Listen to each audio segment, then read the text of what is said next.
right. Once I click it, attendees will join us.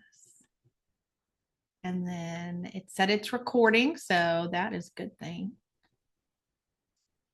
Oh, yeah. We got lots of attendees coming in right here. Hi, everybody. As you're coming in, we'll get started in a second. But you are here for the look at where maintenance is going and how to recommend maintenance on modern vehicles. We know it's hard, and we know currently people are pushing back. So it's really important that we work hard with this. Hi, Mike. Good to see you, buddy. Let us know where you are joining us from today. I'm joining everybody here from Houston, Texas. Sabrina, where are you today? I am in Kingsland, Georgia. Kingsland, Georgia. And Peyton, are you home or are I'm in you? beautiful Baltimore. You're in Baltimore. Nice. And you split your time work-wise between Baltimore and what part of Kansas? Wichita, Kansas, right in the middle. Nice. And so that's where the BG headquarters are? Correct. Nice. Very good. The worldwide Okay. headquarters. Love it. I've got another Houston, Texas, who happens to be my service advisor. Hi, Mike. Hi, Mike. Hi, Kevin. Caldwell, Idaho. I've been there. Yeah. Lancaster, Pennsylvania. Nampa, Idaho. Been there too. Baltimore. Hey, you got another Yeah. Baltimore friend, Peyton. Lake of the Beautiful day in Ozarks. Baltimore today. Is it? Yes. I It's been a love nice it. week. Yeah. Good. We got Colorado, Virginia, Idaho, Minnesota. I hope you guys are starting to trend into some pretty weather soon. Washington State, California. Oh, yep, I saw that, Mike. Janaya, hi, Montana, beautiful, Atlanta. Okay, cool. We've got lots of people joining us here. People joining in every moment. So you all have said where you're joining us from. The other question that we want to know is type it in the chat is what are the biggest challenges that your team is facing selling maintenance or recommending maintenance services to your customers? We're going to go over that today. As we get started, make sure that you are submitting questions through the Q&A feature or in the chat. We'll be monitoring both. Today, we have a really great friend joining us, and this is Nick Peyton. And for those of you who know him personally, he is Peyton. Peyton is with BG, and he is one of their highest level trainers. He's just really sharp. He knows the products well, but more importantly, he knows the industry well. He's been in the industry for many years. We also have Sabrina Wilkerson. She is an elite certified trainer and teaches the master's program 4 times a year, and probably going to be more soon here at Elite Worldwide. And we are just so lucky to have her. She was a service advisor for a long time.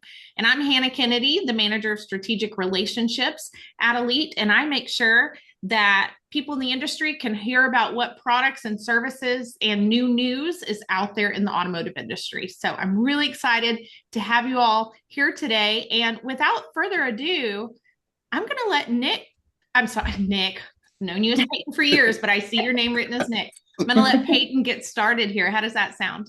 All right. Let's get going. Welcome, everybody. First off, thank you for taking the time. This is going to be short and sweet.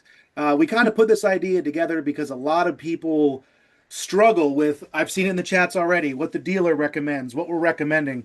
My goal today is to give you kind of the short and sweet of what you need to know they're going to go through at the dealer so that you can understand how to build a maintenance plan that works for them. Now, the one good thing that our industry has going for us is that every day people are choosing to bring their cars to independent shops over dealerships. It's consistently going up, it seems like. Our service tends to be easier to get a hold of, is what I hear a lot of. You can get somebody on the phone quickly. That can be a struggle at dealerships, especially with them being super, super busy, right? So, don't really think that you're not doing as good a job as the dealer. You can offer the same service as the dealer or possibly better service, right? So, where I want to start out is kind of looking at yesterday's vehicle. So, this is me in my old high school pickup truck, a 1988 Chevy S10. If you notice on the back, there's a cardboard boat that we wrote you just got beat on the back of it. We did not win. We did not finish the race, but it's a good story. So this is my old pickup truck versus what we're looking at today, right? So one thing you're going to hear a lot is it's the lowest cost of ownership. It's the cheapest to maintain. It's the easiest to buy for a low amount of money because these vehicles are becoming more and more expensive. And with the internet, it's easier for us to be able to look up what the maintenance cost versus a Chevy or a Honda or a Ford is. And these manufacturers are understanding this and saying, you know what, we got to be cheaper than Toyota or Honda so that we can sell more vehicles when customers look this up. With the older vehicles, we had shorter loan terms. People kept the cars not as long, and this is why you'd have car salesmen that would see people every 3 or 4 years. They'd trade it in and buy a new one and trade it in and buy a new one.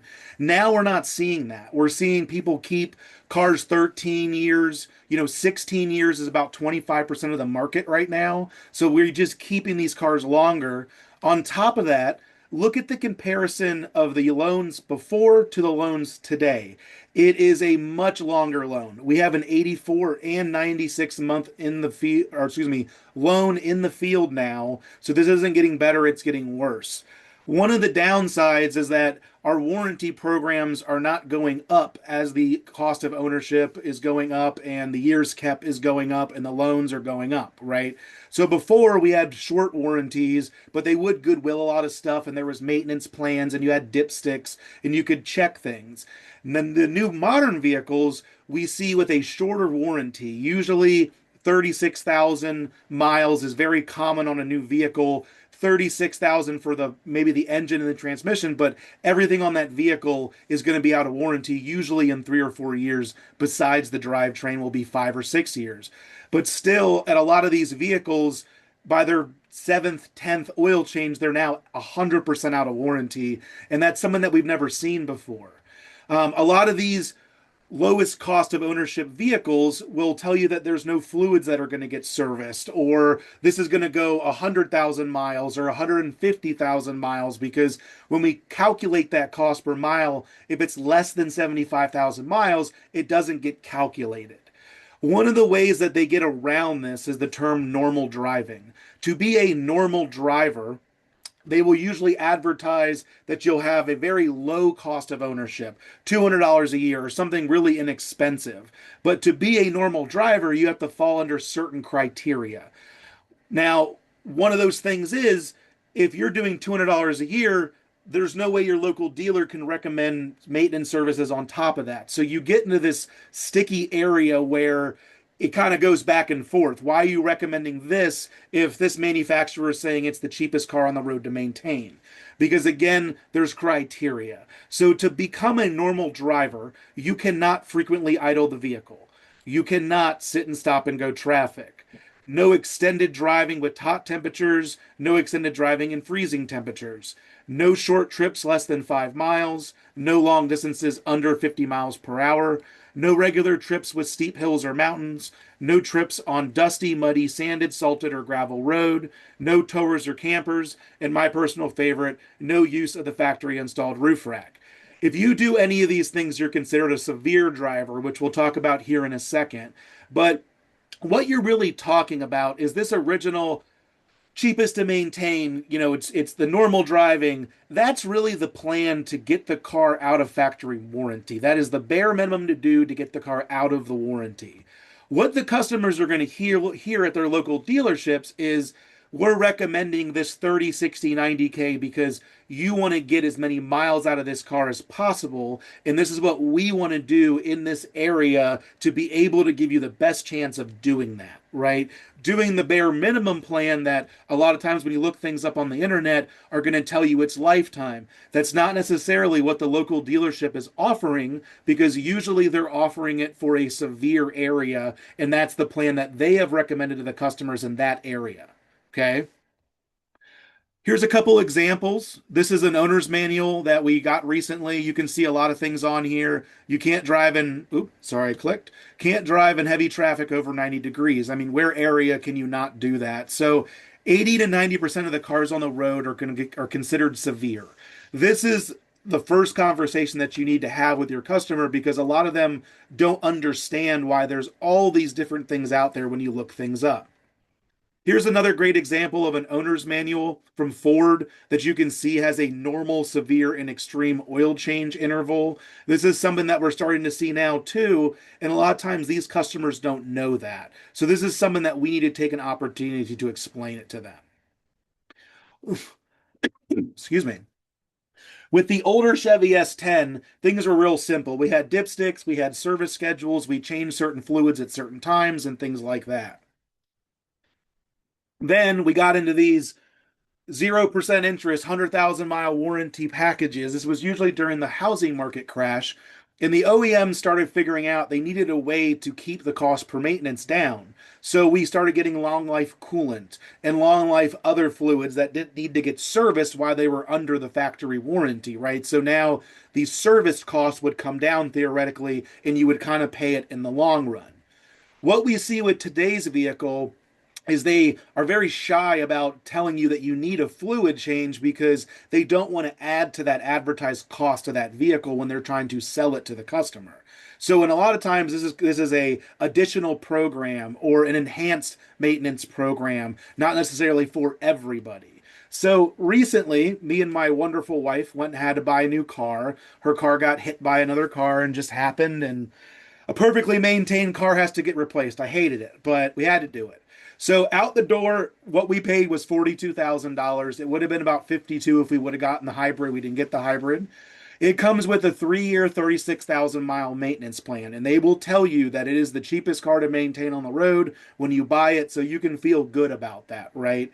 One of the reasons that Toyota says that is they have a longer oil change interval. So when you look at how many oil changes over 75,000 miles, it'll be less than Honda, therefore giving them a national oil change average that's less, right? It's all how this math adds up, okay? Now, this is how they explain normal versus severe. Remember, normal is the cheapest to maintain option, the bare minimum. The severe does not fall under any of those guidelines that they tell you that that car needs. When you actually break it all out, I made it easy for you, this is what it would look like.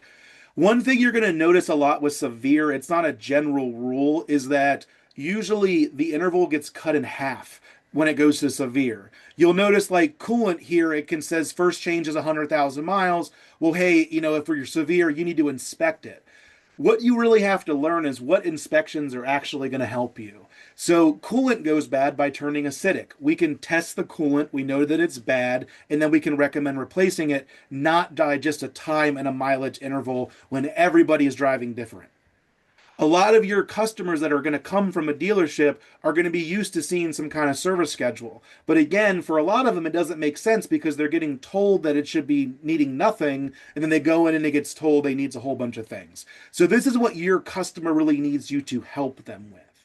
Now, the easiest way I think to frame this is, let's say you had a great customer come in and just give you a credit card and say, look, I trust you guys, just don't ever do me wrong. If it needs it, just do it. I don't want to ever break down, right? I'll do the oil changes early. I'll do whatever you need me to do, right? If I do that, how many miles at your shop should that customer get out of that car? Right? You're going to let them spend all this money with you. You've got to commit to something. Maybe it's 150, maybe it's 200,000 miles, maybe it's 500,000 miles if you're only working on Toyotas, right? So one tool I would really suggest to start using is, please ask them when they drop their car off or on the phone, what's the plan with this car? Are you going to keep it? Are you guys trading it in soon? Did you just buy it? Getting this information ahead of time makes it a whole lot easier to have that conversation afterwards when they say, oh, hey, well, why are you trying to sell me maintenance like the dealer? Well, it's because you told me you want to keep it till 200,000 miles. These are the things that I want to recommend that you need to do to get the car to that mileage, right? So it has to be the plan that your shop believes in and your shop decides on doing, right? So a fuel system, for example. This is a Volvo. We do a lot of case studies at BG, a lot of research. If you guys need stuff like this, feel free to email me. I can get you set up. These are the valves before and after. And I know a lot of you can see clean and dirty and yada, yada, yada. What you want to think about is, even with the full cleaning on the right, we didn't get everything off. So at this interval, that means if we keep going at 200,000 miles, it's still not going to be completely spotless. Maybe if we did it twice, it might be completely spotless, but I think you all get where I'm going, right? Hey, I don't want to do that fuel service, Peyton. It sounds expensive. Look, I understand that, but if you want to get longevity out of this engine, we've got to keep it clean. So what's the plan? This is why I'm recommending it, right? Another good example of a fuel system. Now you can see how dirty it is on the left. If you see how it's kind of oily, that's because most of these cars consume oil. The oil lands on the valve and makes the carbon stick worse. And that's the whole GDI problem, very, very simply written, okay? What I want you to notice is that this is a Ford that we just tested with 3,500 miles on it.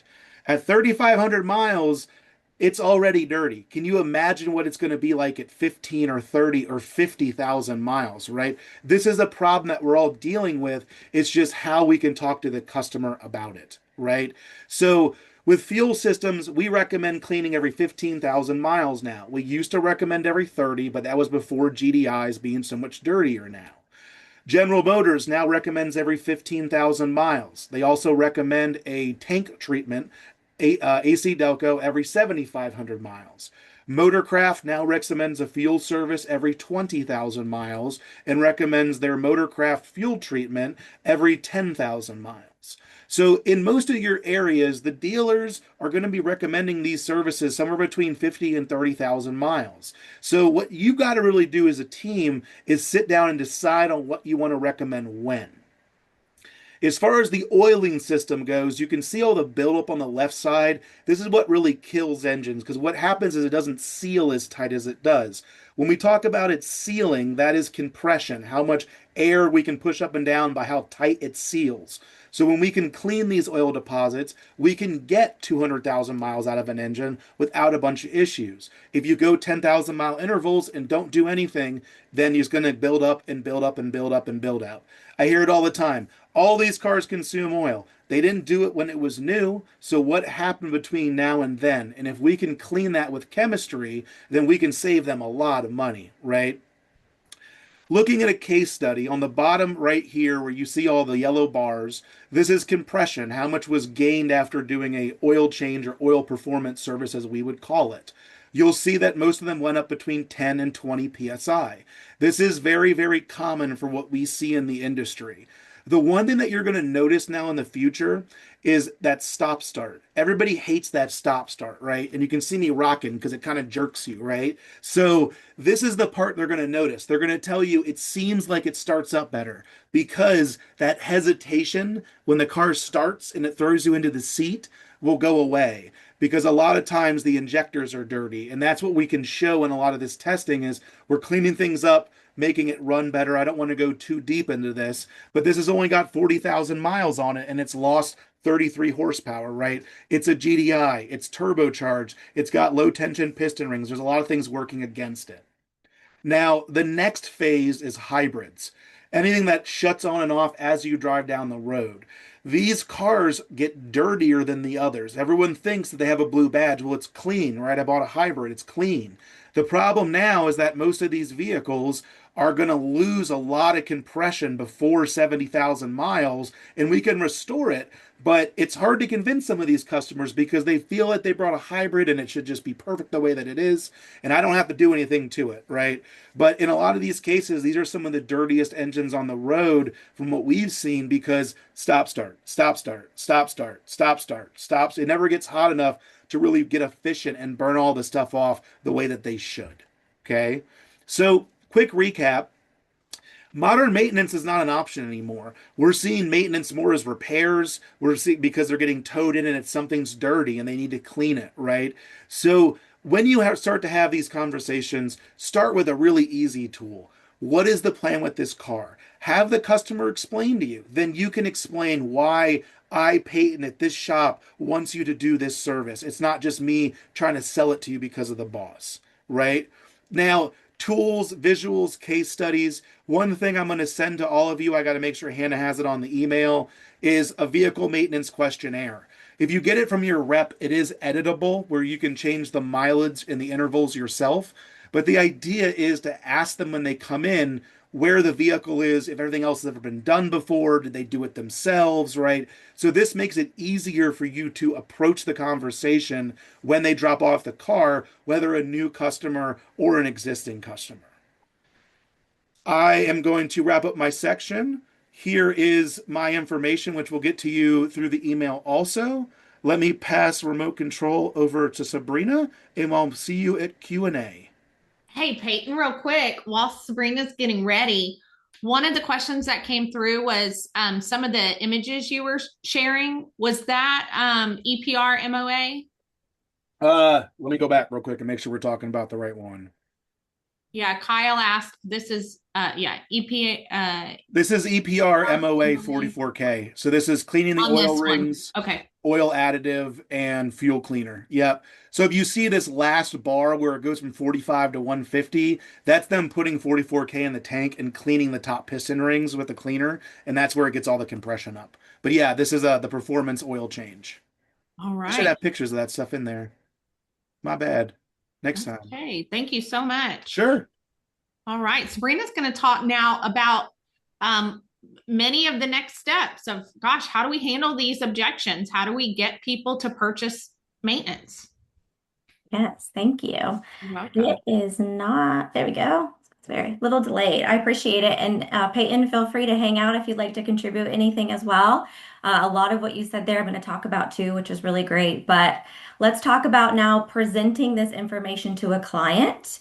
And first, I want to talk about why selling maintenance feels challenging, right?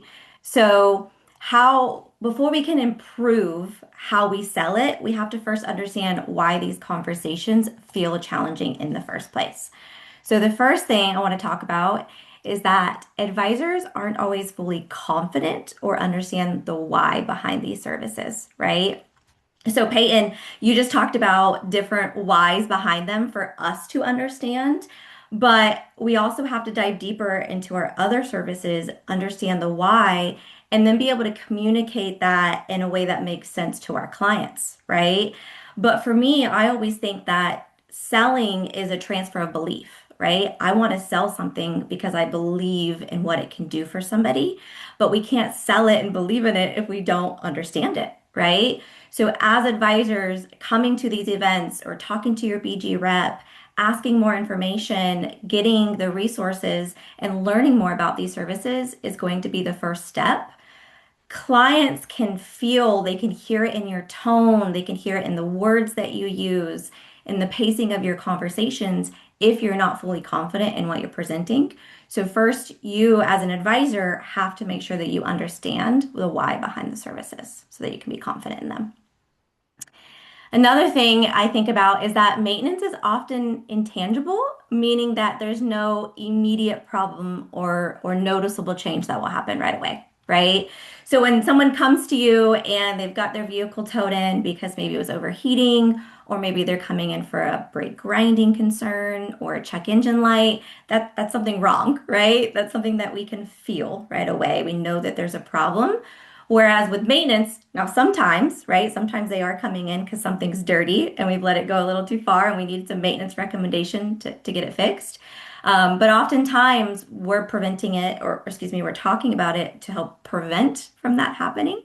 And so we're having to then help them understand that, this is going to be something where it's the long-term benefit of it. Right? So sure, you may not feel anything right away. You may drive off this lot. It's going to feel the same as it did when you drive in, but there's that long-term benefit that you're going to experience. And so we have to put that again in a way that creates clarity and talks about benefits, which we're going to talk about here in just a few moments. And then customers don't always understand the value, right? Kind of just touched on that a little bit. But the first thing that comes to my mind with this is that clients just haven't necessarily been educated on maintenance. So my personal experience, Hannah kind of mentioned, I used to be a service advisor.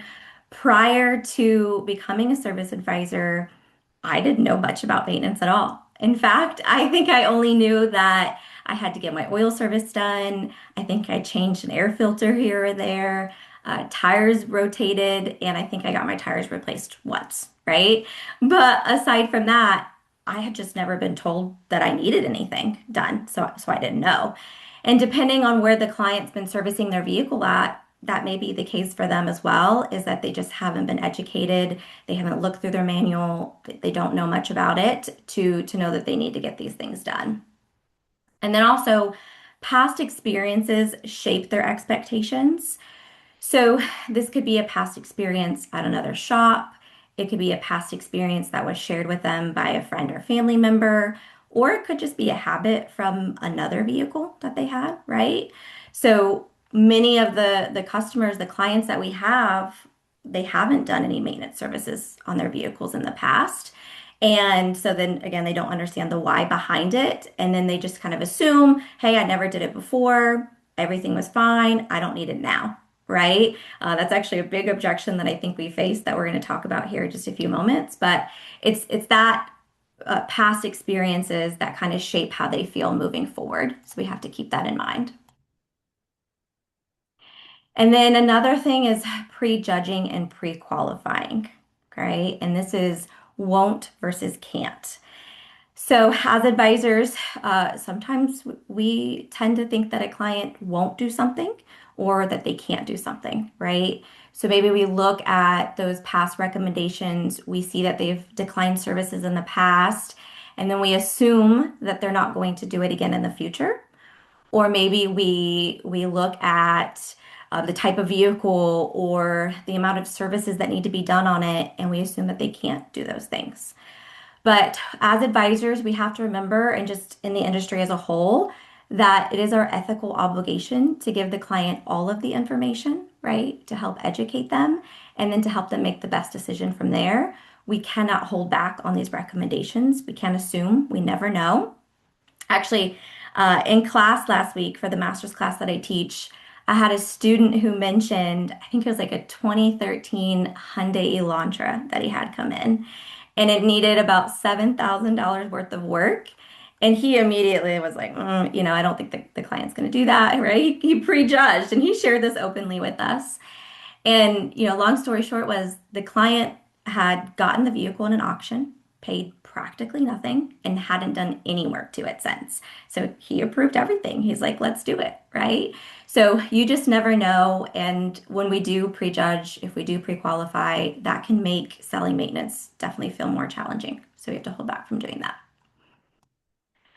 All right, so let's talk about presenting maintenance with purpose. And the first couple things on this list are going to be things that we have to do really early on in our presentations with our clients for maintenance. The first thing is to set expectations early, okay? Let the client know that you're going to be doing this full once over on their vehicle, that you're going to be looking into maintenance, that you're going to be recommending maintenance based off whatever their goals are for their vehicle. Just like when you go to a doctor, right? And they're doing blood work on you, and that's just to check the overall health of your body, let you know where your levels are, let you know if there's anything that you need to do to help. That's what we're doing. And we have to explain that to our clients. We have to present that no risk value of doing this full once over, of the fact that we're going to go over these things with them and let them know what they need to keep their vehicle on the road. But you have to, again, set that expectation that you're going to be doing it, because if you don't set the proper expectation, they're going to be taken back, right? They're going to be like, why didn't you tell me? Or why are you telling me all this? I didn't ask you to look at that, right? So they may become a little bit guarded, and it helps if we already let them know what our plan is and why we do that, right? So set expectations early. And then, Peyton, you said this, ask about their plans for the vehicle. This is going to be very, very important, okay? If they plan on keeping their vehicle or they would like to keep it for 200,000 miles more, right? Maybe they want to drive it till the wheels fall off. Heck, maybe they even just want to keep it for a year and then they're going to trade it in. You want to know that. That way, when you do go in to present the recommendations, you know of the right game plan that's best going to fit them. And again, you're not just selling it to sell it now, you're selling it to match what they want to do with their vehicle, right? They're going to see that you care about them, you care about what their goals are, and here's what you need to do to help reach those goals that they have. So make sure you ask them what their plans are.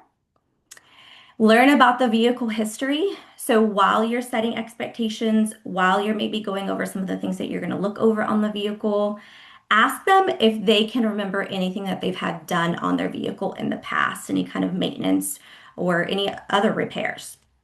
And this, obviously, a lot of us have access to like Carfax and things like that, but this helps you too to know what the client knows and maybe what they don't know about their vehicle, right? If they mention, oh, I don't think I've gotten anything done, then you know, okay, I need to slow down that conversation when I go to talk about it. I need to make sure I'm talking about the benefits of these and really help the client understand. So make sure you learn about the history. Oh, there we go. And then present everything clearly. So this, when you get to presenting the recommendations, make sure that you again are slowing things down and presenting each recommendation. Sometimes what I see advisors do is they'll say, okay, and the rest of these things are all maintenance items. They're due every 30,000 miles and they're going to help with your vehicle. And that's the brake fluid, that's the fuel system, that's the cooling, right? So they just kind of start listing them off. We want to make sure that we're breaking each of these down and then talking about the benefit, right? So here's some maintenance items. The first is going to be your brake fluid service. Here's why you should get that done. The next is your cooling system service. Here's why you should get that done, right? So make sure that you're presenting them one at a time and very clearly so that the client understands them. And then have the right tools. I love these pictures that Peyton shared. As an advisor, I would often attach those to my DVIs to show the client as well.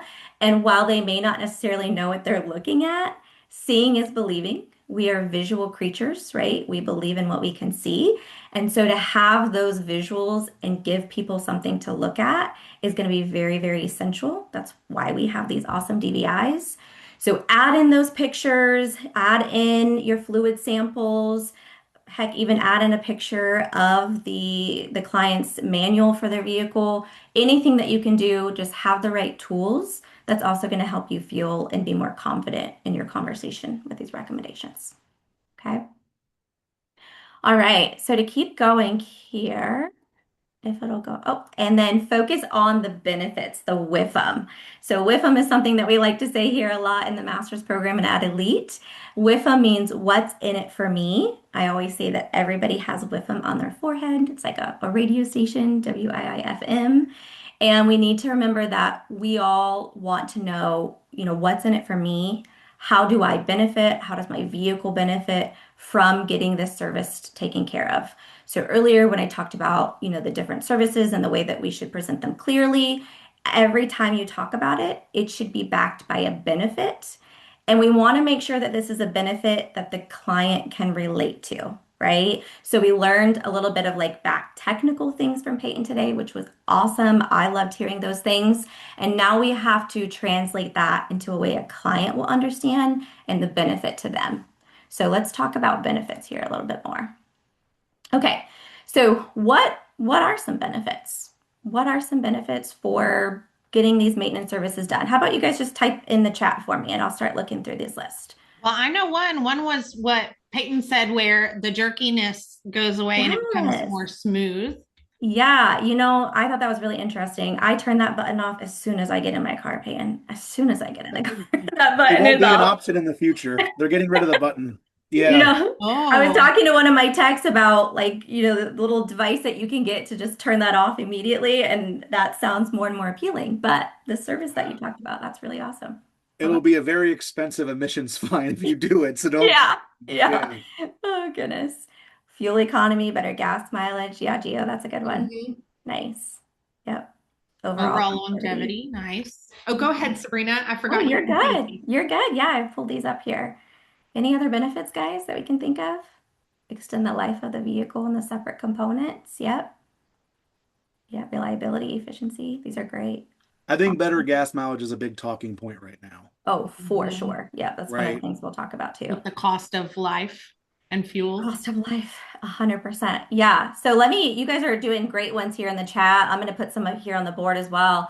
But peace of mind, right? We all want a little bit of peace of mind.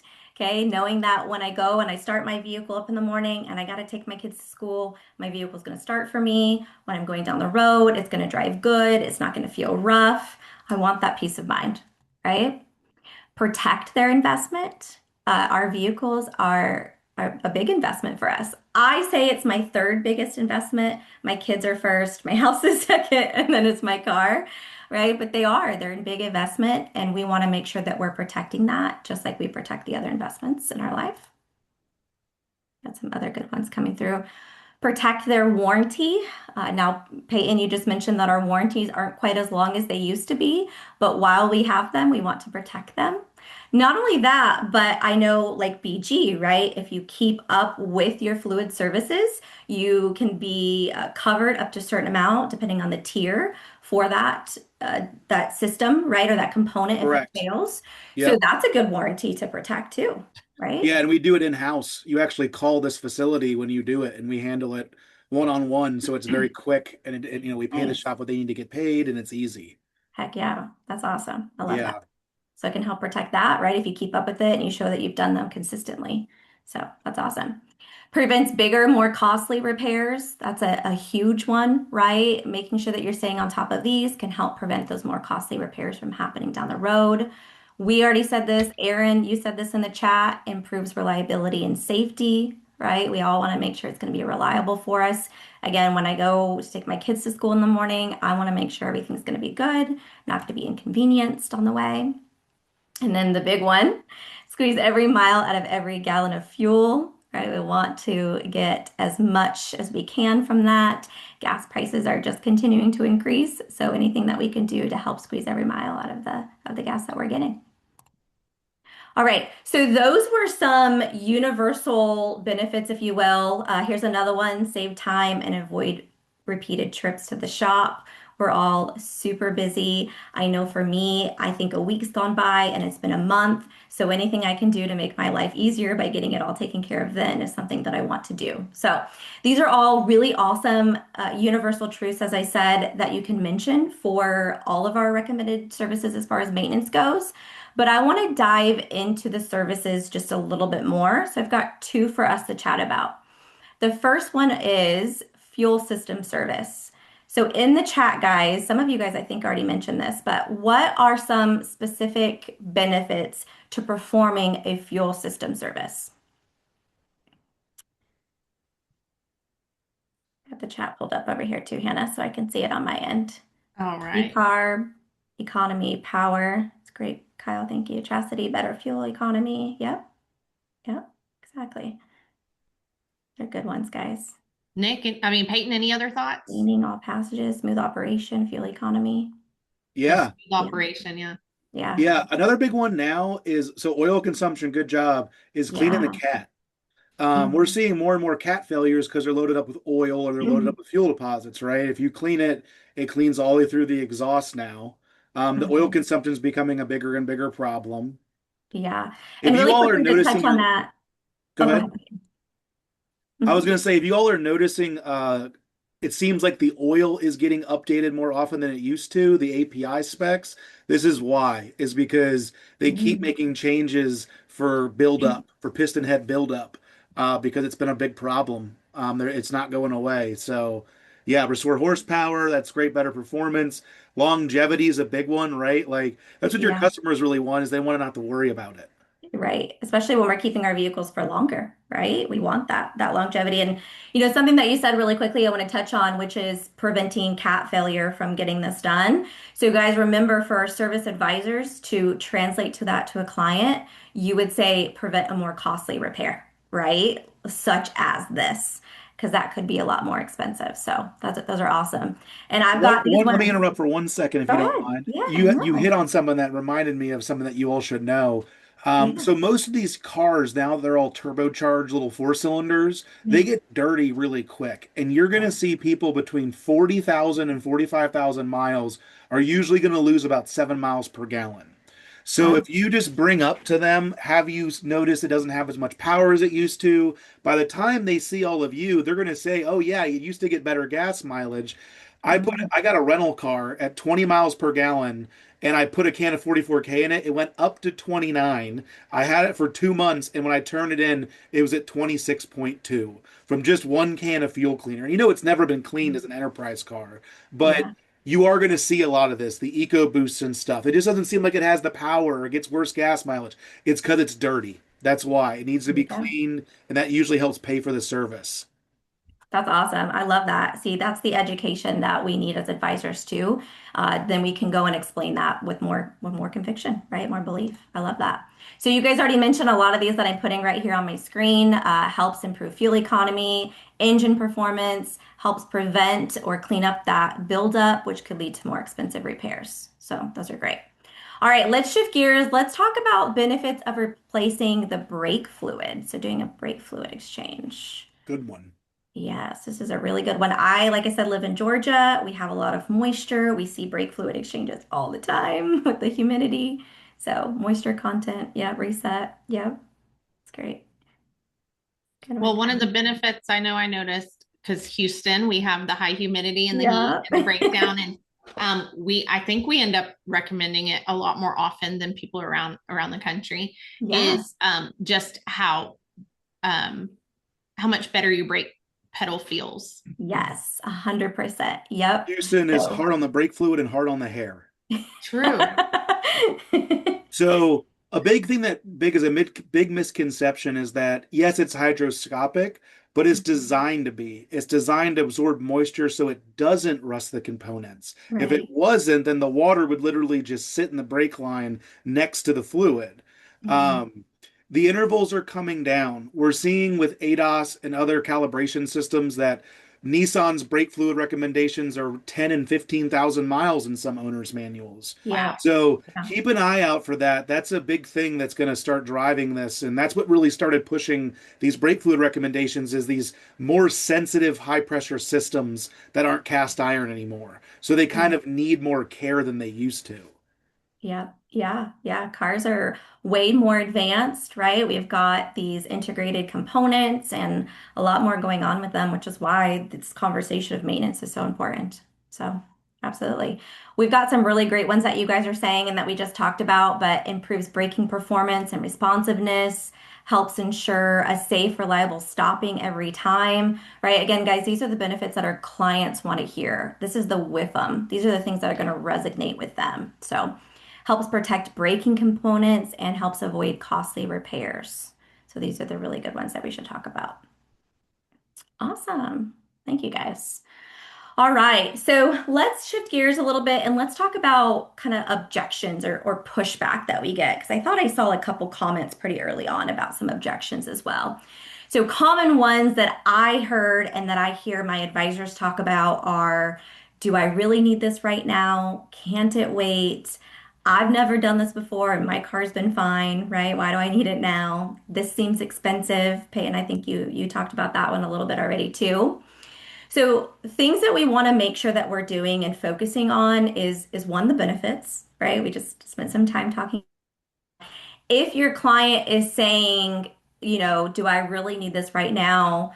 Obviously, that kind of tells me that you may not have focused on the benefit, or maybe the benefit didn't resonate with the client as much. So now we need to take a step back, figure out kind of where we disconnected there in our presentation and make sure we hone in on that just a little bit more. So focus back on the benefits, tie it back to their goals. Peyton, again, you said this, right? Hey, you told me earlier that you want to keep this vehicle on the road till the wheels fall off, or you said you want to pass this down to your son, right? Your daughter. So this is going to be what we need to do to get you to those goals, right? And we don't want to push it off too long because then, things start to break down and then we kind of forget about them. So doing it now and keeping up with those things are going to help you reach their goals or your goals, excuse me, right? I'm talking to the client. And then use real world examples. I really love this one. So, kind of going back to the objection of, I've never done this before and my car seems fine. This is where I really think real world examples would be great. Again, vehicles aren't made the way they used to be able to do, or they used to be able to, excuse me. And while maintenance has always been important, it's even more important now with the advances, like I said, in the technology and integrated systems. So we kind of have to help them see that, right? So, again, talking about how vehicles aren't made the way that they used to be made, and that we are seeing people keep their vehicles longer now than they used to. And oftentimes, I think that people were trading in their vehicles or just replacing them earlier before, so they weren't seeing anything happen, right? It was the second owner, the third owner that was experiencing the issues from not doing the maintenance, whereas now the first owner who's keeping it longer is seeing those issues when they don't do the maintenance. So you kind of have to help them understand that and why we're recommending it now, right? So tie it back to those real world examples for them, and help them see. And then cost justify. I think I saw a comment on this one too, but cost justify is basically to take this big number that seems scary and break it down for them. Right? Like when we buy a car and we pay on it monthly, it's because that big price is scary, and it's more manageable to pay on a monthly basis, where they can then break it down too and help them see here's what that would look like for you over time. So some things that I like to do is again, I think someone mentioned, like, let's say a transmission fluid service versus replacing the transmission, right? That's a good one to justify with. If I know my client and their driving habits really well, I know how many miles they drive on average per year. I'll say, hey, based off your driving habits, you won't need this again for another 3 years, and that's only $1 a day, right? Or X amount of dollars a day. Um, Make sure you're building good rapport, because if you know anything about me, I love my energy drinks. I love my coffee. You can tell me that'll just be like a cup of coffee a day for the next 2 months to give me the peace of mind of knowing my vehicle's going to be on the road longer, right? So it's that cost justification, again, taking this big number that seems scary and breaking it down to help them see the overall benefit, right? The justification of here's what you're looking at now, but here's what you're going to get in the long run, that peace of mind, right? Saving you more time and money. So cost justification is really huge. So, Hannah, Peyton, do you guys want to contribute anything to that? No, I was reading through to see what other questions came up, and I didn't want to Yeah. interrupt where you are. No, it's If you'd okay. like, we can start pulling in some questions, or if you'd like, you can I move think that's on great. forward. Yeah, yep, I love it. Perfect. Let's Oh, go into some perfect questions. questions. So one of the biggest questions that a couple of people wrote about in here is that a lot of the newer vehicles have lifetime fluids. And so when they price the fluids, they get a pushback of the dealership doesn't recommend that, or well, they said it's a lifetime. So how do you two recommend overcoming that? And then also this a similar question came up of the dealership told me I only need to do this every 10,000 miles. Yeah, that's a great one. For the first part of your question there, or for their question, I like how you said lifetime fluids, because there's no such thing, right? Um, But one of the things I often talk about for the advisors, and the feedback that I give for that is when you're going to purchase a car, they want to make this seem like it's going to cost less for you over time, right? So they're thinking about that sell value of the vehicle and saying, okay, our vehicle seems to our consumer because it seems like it's going to cost less to maintain over time. So not that they're, trying to get one over on you or anything, but they're looking at it from a different lens. They're looking at the sell of it, right? And how to make their vehicle seem more appealing to want to purchase. And then we're looking at the other side of, okay, you've purchased it. Now let's keep it on the road. And here's the studies that we found to be the most beneficial. So it's just kind of helping the client understand the differences of what we're dealing with there. So, Peyton, anything you want to contribute? I think you hit most of it. First off, it's a tough conversation. For sure. It was set up to not help us, right? Yeah. Like this is a tough conversation. One of my favorite coaching tools is to tell people to try to sell this to your best friend or sell it to your spouse. For sure. Because logically to them, with this beautiful lifetime name, it makes sense that you would never change it. I Mhm. think also you need to do a good job of figuring out how to explain it in the shop. Whether you get an example of a car at 50,000 miles and say, look, this is what it looks like by now. I used to fight with this on Euro cars all the time. And then a year later, they get towed and need a $20,000 Yes. transmission. It totals the car. I think at the end of the day, our job is to make sure that they're aware. And if they decide not to do it, the other thing is, I think the internet is finally on our side. Between Getting there. ChatGPT and Claude and Google, have them Google it. You can't Google a car with the words oil consumption and not get an article. You can't Google a car and say, is lifetime fluid a real thing? There'll be 100,000 YouTube videos about it. So I think Mhm. we finally let that help us a little bit, but tell them, like, I'm here looking out for your best interest. Let me explain to you like I would to a friend, and then you can decide what you want to do. Because it's a tough one to win. Mhm. Great. Yeah. Kyle wrote in here, um, the interval is set by the dealer and lifetime in their world is an actual definite number. And he wrote 100,000 miles. My Nice. car has 260,000 miles. And now I'm married to a mechanic and we own a shop, but I Mhm. expect my vehicle to go to at least 500,000 miles. And Yeah. that's the goal I've put forth to my husband because I don't want to buy another vehicle. I love my vehicle. Yeah. And so yeah, when the dealership selling the vehicle, when I sold Audis, we were expecting somebody to have it for 3 years. Yep, Right. That's what we expected, yep, or to lease it and turn it back in. And so there was no real lifetime. Now in Houston, um, you can drive 100,000 miles in 3.5 years easily with commuting. So we saw that a lot. But Yeah. yeah, everybody would see that 100,000 mile mark and they'd get out of their vehicle. Yes, I we're was just going to not say the doing same that now. thing. Yeah, we're not Yeah. Yeah. doing that now. That was No. 2012. Like, I mean, 2012, 2013, 14. We're not doing that anymore. Yeah. So When I usually what first we became say an is that's the warranty period. The Yes. lifetime is your protection under the warranty. Because once it's out of warranty, it doesn't matter what the recommendation is, they're not going to help you. Yeah. yeah. Yeah, that's good. Hannah, something that you said there, I felt the same way, and I've heard many clients say the same thing. I thought my vehicle was going to die at 150,000 miles before, right? I was like, that's it, that's the lifespan. So when I started as an advisor too, my car was getting high on this mileage, or what I thought was high mileage, Yeah. right? And I think for clients, that's the same thing, right? They also think that cars don't last that long where we're seeing the three, the four, the 500,000 miles now. So that's a good point. Yeah. Carling wrote, oh, I'm sorry. No, go ahead. Oh, Carling was asking about with oil consumption on specifically Hyundais and Kias. Are we seeing our customers go through engines and then explain that there was a class action lawsuit in Canada that Kia and Hyundai lost and have had many customers get new engines from the dealership even without the warranty?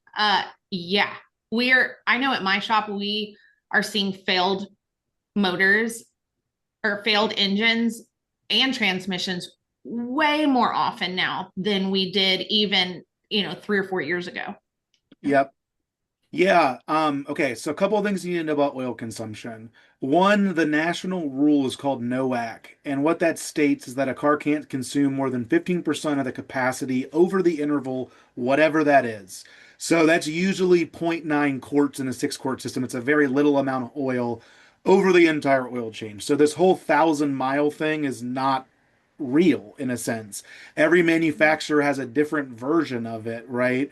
And they'll act dumb until you bring in the TSB and say do this, right? Because they want to play their game. I hate to say it, but um, what we're seeing is that anybody that follows that is having a problem. The worst one that we deal with is Audi.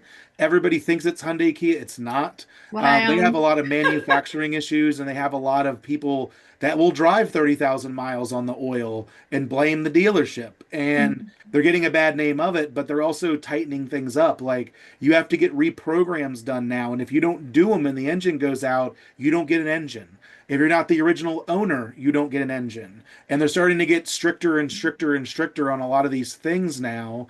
And all of this wouldn't be a problem if we changed the oil every 3,000 miles. But when they're going these longer distances, it's causing bigger problems, right? But the oil consumption thing, I think the best thing that you can do for your customer is if they want to go to the dealer, help them print all the stuff off and give it to them to take in so they can hopefully get the best service possible. I think a lot of the dealerships are struggling to deal with it. I mean, they're trying to be nice, but they don't want to deal with it either. So it's a tough thing. That we are going to see class auction lawsuits about that. It's been happening forever, not just on Hyundais and Kias, but oil consumption is a bigger problem than it's ever been before, and nobody wants to talk about it. So I hope that answers your question. But every manufacturer has one. I have them all written down. They're all different, and they're also different between different engines sometimes too. So Yeah. it's a tough thing to deal with. What you need to know is that the national rule is 15%, or that's considered an oil failure, and that's your best argument to win that conversation, in my opinion. Thank you, Peyton. All right, thank you. Another question, what do you say when a customer says, I've never done this before and my car is fine? I know what I would answer today, even though I haven't been a service advisor in now 5 years. I would say vehicles are being built differently. The fluids are different. And the way that vehicles are set up to meet certain fuel standards or other sales metrics are making these vehicles prone to break. And you're just counting the days, right? It's a slow death for your vehicle. That's that goes back to yeah. That goes back to the real world scenarios that I was talking about. I think that's the best time to use that when you're getting that objection is exactly what Hannah just said. Talk about how vehicles are different, right? Talk about how, again, while maintenance may have always been important, we need to do it now more than ever because of how differently vehicles are made. And also, like we just talked about too, people would get rid of their vehicles sooner. So they weren't seeing those problems. So, validate them and say, hey, I think that's awesome that you didn't have any issues when you did this before. Here's what we're seeing now. And here's maybe also why you didn't have any issues there, right? Then maybe they came after you sold the vehicle, right? After you replaced it. So we want to make sure we're getting them done now. If their goal is to keep their vehicle longer, right? You can bring back their goal to that as well. Yeah, I think the lease customer is the hardest person to sell something to because they don't have any skin in the game, right? And I think you're right. I think you both hit it on the head. I think we need to stop trying to over explain things technically and just talk to people like people. Like, hey, I understand this seems crazy, but these are a bigger problem now. Pictures and all this stuff helps. If you get a dirty valve, keep it so you can show people. Because at the end of the day, Sabrina's got to leave, feel good about spending money. And a lot of times these customers don't. They say yes and they're like, okay, I trust you, buy. But the more we can give them visuals and the more we can talk to them, that's what's going to close a lot of these bigger tickets. Well, and it started back from that discovery conversation you had with them of how do you drive your car? Yeah. How do you plan to own it? Do you want to own it forever? Are you just planning to get rid of it next year? Do you tow? Do you take it over the mountains? Who is driving? Who's riding in your car? And by getting that discovery done every time and knowing your customer and knowing their vehicles and who's driving them, you're able to then come back and say, hey, I remember when you said that this is your mother-in-law's car and she doesn't drive it very often, but this is the last car she purchased and she doesn't want to have another one. She wants to keep it for the remainder of her life. Then what I heard you said is you want to maintain it and preserve it and keep the longevity. And here's how we can do it. If we make this maintenance plan now and we stick to it, she will get every ounce of life out of that vehicle. All right, guys, we are 3 minutes till the end. Everybody has interacted beautifully. You all have, thank you for being so active in the comments. We've loved it. I'm going to let Sabrina and Peyton give final words here in a moment, but just to let you all know, Sabrina will be sending out an email. I put it in the chat, an email with the recording, the slide deck, contact information for Sabrina and for Peyton, and then also the resource that Peyton recommended. It's probably going to be tomorrow because these videos actually take a while to finalize after our webinar. So we'll get that sent out tomorrow and make sure you all have documentation of what we discussed. Is this every Wednesday?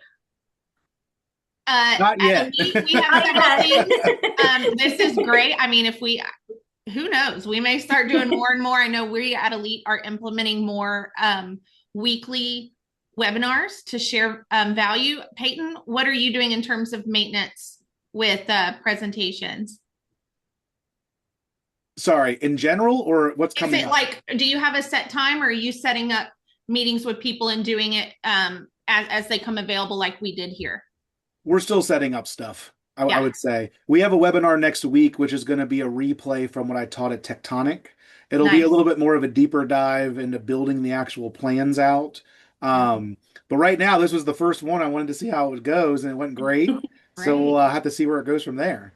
And for those who were just hearing Peyton say the presentation at Tectonic, I actually sat through Peyton's presentation at Tectonic. It was chock full of important and helpful data to get you through doing well at your job and understanding all the craziness that comes down the pike with all the changes and uh, all the many things we have to keep up with the technical fluids of the vehicles. So that'll be a great presentation. Sabrina, what's coming up Yeah. next for you?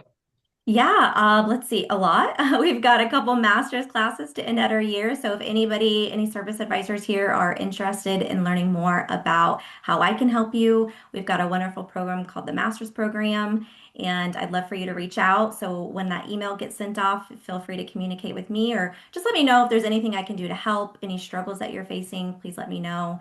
I want to do anything I can to help service advisors. I will also be at STX later this year, so really looking forward to being part of that. So thank you guys so much. It was wonderful, great active group here, and thank you, Peyton, as well for being part of this. Absolutely. Peyton, where's that webinar you're doing next week? So we're doing our first one through BG. Mhm. I can send you the link, Hannah, if you want to add it to the email. Oh If yeah, I'd anybody love wants to. to join, there'll be a lot more tools, and we're going to go a little bit deeper into like actually how to get the team on board and building the team into the maintenance plan. Oh yeah, explain the maintenance plan really quick. I know you showed the document, but just take, 30 seconds and explain building the maintenance plan. Well, you got to come to the webinar. Yeah, Well, we yeah, can they do it. Yeah, should. Hannah. Yeah. Basically, he tells you how to build one yourself for your shop. And Yes. I'll give you a copy of it so it makes it really easy for you to do it. Yes. All right. Thank you, everybody. Thank you Awesome. for joining us. And Peyton and Sabrina, thank you for sharing Thank you. lots of great information today. Really appreciate you guys. You're Awesome. Thank welcome. you. Thanks, Take care, everyone. everybody. Bye Bye. bye.